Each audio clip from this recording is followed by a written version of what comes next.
How does a snow hut stay warm from the inside? Inuit people. Surely one day you saw a scene, a series, or a documentary of an Eskimo wearing fur and heavy clothes standing in front of a house full of snow. One of the questions that most people think of when they see this scene is, how can a person live inside a house made of snow? The weather in the polar regions, it is cold and snow is also cold. Therefore, at first, the topic seems illogical, but in fact it is a very logical and ordinary topic. These houses are not cartoon films. Snow houses or any claws already exist and are built by the Inuit, the inhabitants of the polar regions, to this day. The Arctic is one of the most extreme environments on Earth, starting from the coast of North America to northeastern Siberia, but despite the extreme cold in this place and the harsh climatic conditions.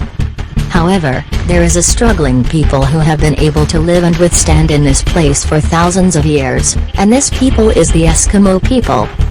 The Eskimos who live in the northern polar regions are in harmony with the lifestyle there and do not like to leave the place in which they live at all, although there are no cities, facilities, or any landmark of urbanization and urbanization. All that exists is a very harsh behavior and lifestyle. At first we will talk about a marginal topic, which is that the Eskimo people do not like this talk at all.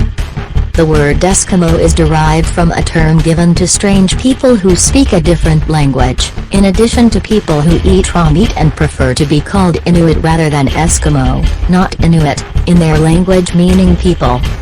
The Inuit people live in icy areas, where the temperature in winter reaches -50 degrees Celsius, and anyone who lives in such a cold weather must look for a shelter and a house to live inside, whether it is built of bricks, metal, or even built of wood. Unfortunately, the Arctic does not have any of these things at all, and even the trees and forests in the place are almost non-existent, so the residents of the place learn to build their homes with the only thing available to them, which is snow. Thousands of years ago, the Inuit people resorted to constructing dome-like ice huts. These houses are known as igloos. The question here is, how do these ice houses warm them? Physically, snow can warm you and maintain your body temperature. In order to understand this dilemma, we will talk about the story of an animal called the sea otter. The otter is an animal that feeds on fish and marine creatures, so it is forced to live in cold waters, but at the same time there is no thick skin on its body or thick fatty tissues that protect it from the cold, so it uses a very strange thing for heating, namely air particles. The fur of the otter is dense and its texture is very soft, and the secret of its heating is due to the composition of its fur fabric from the inside. The fur of the otter is tapered so precisely that it can trap air particles inside, and at the same time, air is an excellent heat insulator. Therefore, the heat inside the otter's body does not come out easily, because the air trapped on its fur from the outside prevents it from escaping heat from its body, and because of this, it is exposed to very low temperatures and does not feel cold. Glory to God. Simply what we would like to say is that the air is a good heat insulator, and if we find a type of snow that contains an appropriate proportion of air in it, this will be something suitable for the construction process. They have in their language a large number of different words and terms that express snow, and they can describe it with tens of different words that have been eloquently formulated to describe its type and its current state, and this is simply because it is the most that is around them and the most that they understand in it. There is a type of snow called solid dusty snow, and this snow is 10% frozen water and 90% air, and it is in the form of layers on the surface of the earth in icy areas, and this type of snow is very suitable for the construction process.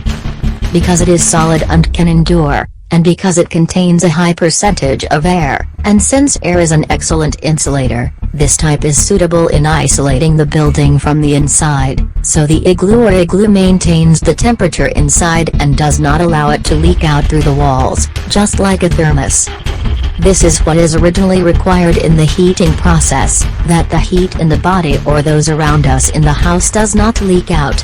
It is worth noting that the bottom of the igloo is not a flat surface, but the space from the inside is engraved and is several levels.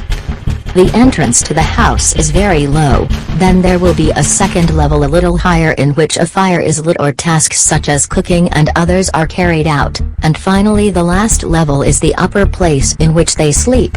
This gradual system is intended. It has a very important role. Hot air by nature rises to the top because it is light, and cold air naturally descends and settles at the bottom, so any heat present in the place, whether caused by the fire that is lit indoors, or even the heat that radiates from the bodies of all residents without exception, rises to the top, and hovering around the people living in the upper area, and at the same time the walls of the hut are heat insulating, and all of these things combined make the atmosphere warm inside the hut, and the temperature from the inside reaches 10 degrees or even 15 degrees Celsius, and if you feel that the temperature is still very cold, outside the temperature is 50 degrees Celsius below zero, so that's a good thing. An experienced individual of the Inuit can build a small hut alone in only about 3 hours. As for large huts that accommodate large individuals as an entire family, building their own hut can take 2 days or more.